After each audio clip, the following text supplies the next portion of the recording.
Mommy, wake up. Please wake up. Small hands tugged gently at my shoulder. I opened my eyes to find Sarah hovering over me, her little face tight with worry. Sarah, what's wrong? I mumbled, still half asleep. Her voice trembled. Mommy. I think you shouldn't live with Daddy anymore. The drowsiness vanished instantly. What? I pushed myself up, my heart suddenly pounding. What did you just say? She swallowed, trying to be brave. I think it would be better if you and Daddy separated. For a moment, I could only stare at her. She was 5. 5-year-olds weren't supposed to say things like that. Why would you think that? I asked gently, though shock rippled through me. She didn't answer right away. Instead, she looked down at her hands, as if she had been thinking about this for a long time. My name is Emma Simpson. I'm 34 years old, a full-time working mom, and an insurance sales manager at a large company. My days are packed from 9 a.m. to 5 p.m., rushing between client calls and deadlines, squeezing everything in so I can drop Sarah off at daycare in the morning and pick her up before closing. I've worked at the same company for over 10 years, since before I married Keith. I built my career from the ground up. Marriage and motherhood didn't slow me down. They couldn't afford to. Not in this economy. I work this hard for one reason, Sarah. She just turned 5, and sometimes she speaks with a maturity that startles me. Like tonight. Keith works too, but his company has been struggling. His pay has steadily shrunk over the past year. Now he earns barely a third of what I do. It's hard to rely on unstable income when you're raising a child. A few nights ago, after Sarah fell asleep, Keith approached me hesitantly. Emma, can I borrow some money? I sighed. For what? I haven't even been paid yet. I'll return it next month. I had a few drinking gatherings, and some other expenses. I'm short. You spent your entire salary? I couldn't hide my disbelief. I couldn't say no. Lately, that had become his excuse for everything. He rarely contributed the agreed household expenses anymore. Sometimes he claimed it was for social obligations. Other times, for helping his parents. I stopped asking questions because I was tired of the same circular arguments.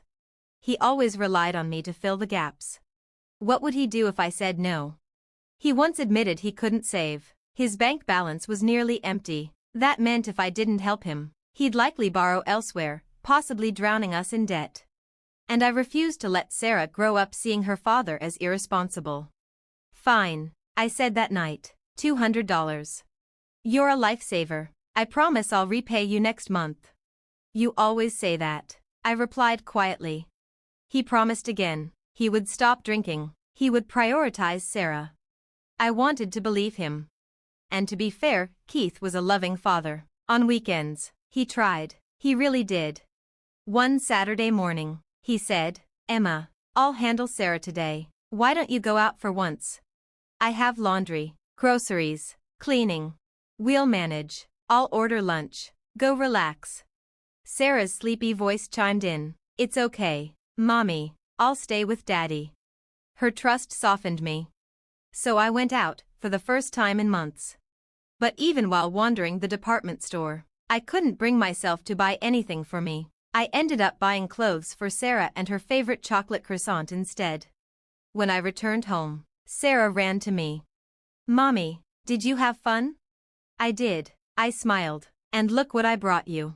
Her eyes sparkled. Chocolate croissant. Can we eat it tomorrow morning? Oh, Daddy's on the balcony. On the balcony? I stepped toward the window. Keith stood outside, laughing softly into his phone, cigarette in hand. When he saw me, he quickly ended the call. You're back already? He asked. Who were you talking to? Work. And Sarah? He hesitated. It came up suddenly. Later, Sarah whispered. Daddy said he'd play with me, but he was on the phone a lot. That night, after Sarah fell asleep, I confronted him. Are you really that busy, even on weekends? It's work. I've been doing overtime. That's why I come home late, not because I'm drinking. I wanted to believe that too. Just, don't forget Sarah, I said. Work matters, but so does she. He promised again. For the past 6 months, Sarah and I had been sleeping together in the smaller room, while Keith slept alone in the master bedroom. It started as convenience, but somewhere along the way, it became routine. He never complained. But sometimes, lying awake beside my daughter, I felt the quiet ache of distance. And now? Mommy, Sarah whispered again in the darkness. Please wake up. I checked the clock.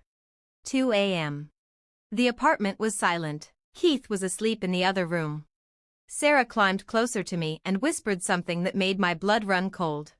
Daddy wasn't just working on the balcony. I pushed myself up in bed and looked at Sarah's pale face. What's wrong? I asked softly. She swallowed, her small hands twisting the hem of her pajamas. Mommy. I have a request. A request? What is it? She took a shaky breath. I want you to break up with Daddy. The last trace of sleep vanished. What? I stared at her. What did you just say? I want you to break up with Daddy, she repeated, her voice trembling but firm.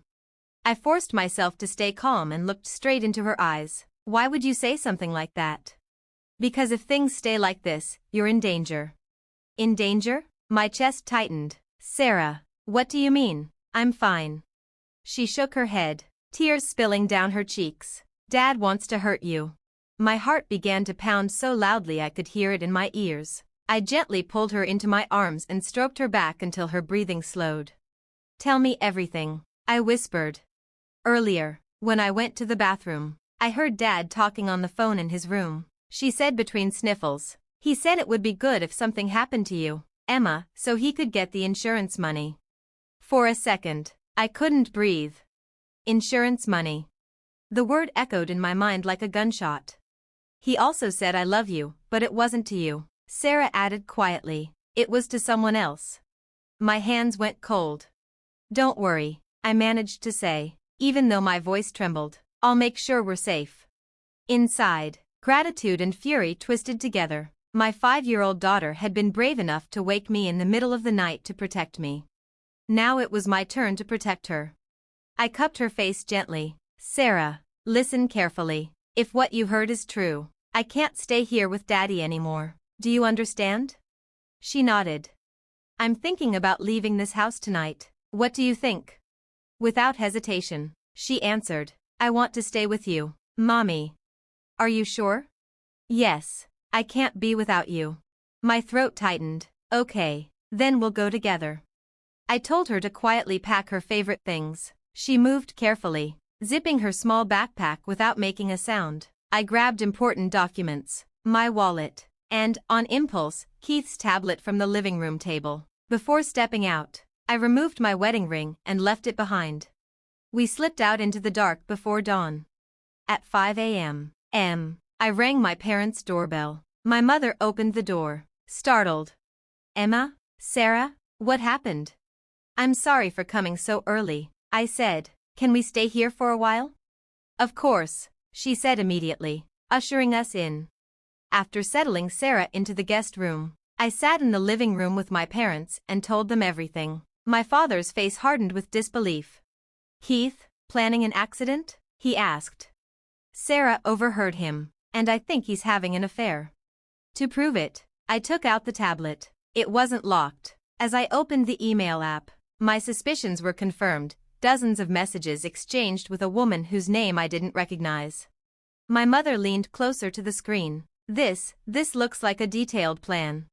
The messages described staging an accident. They mentioned payout timelines. They discussed insurance policies, with my name attached.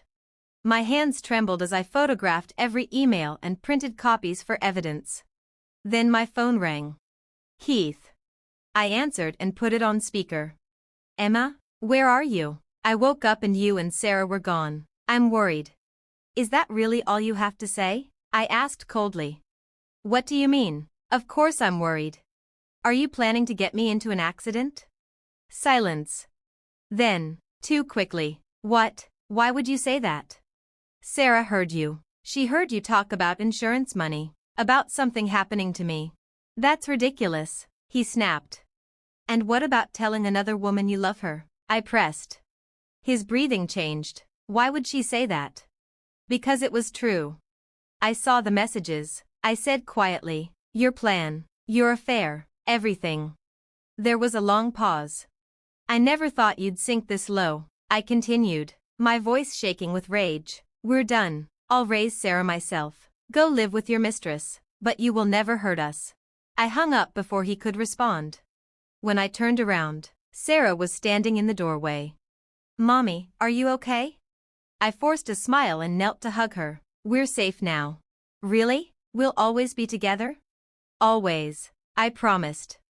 Soon after, I filed for divorce. Through my lawyer, I secured substantial child support and protected our assets. Though I had enough evidence to involve the police, I chose to focus on securing our future instead of prolonging the trauma.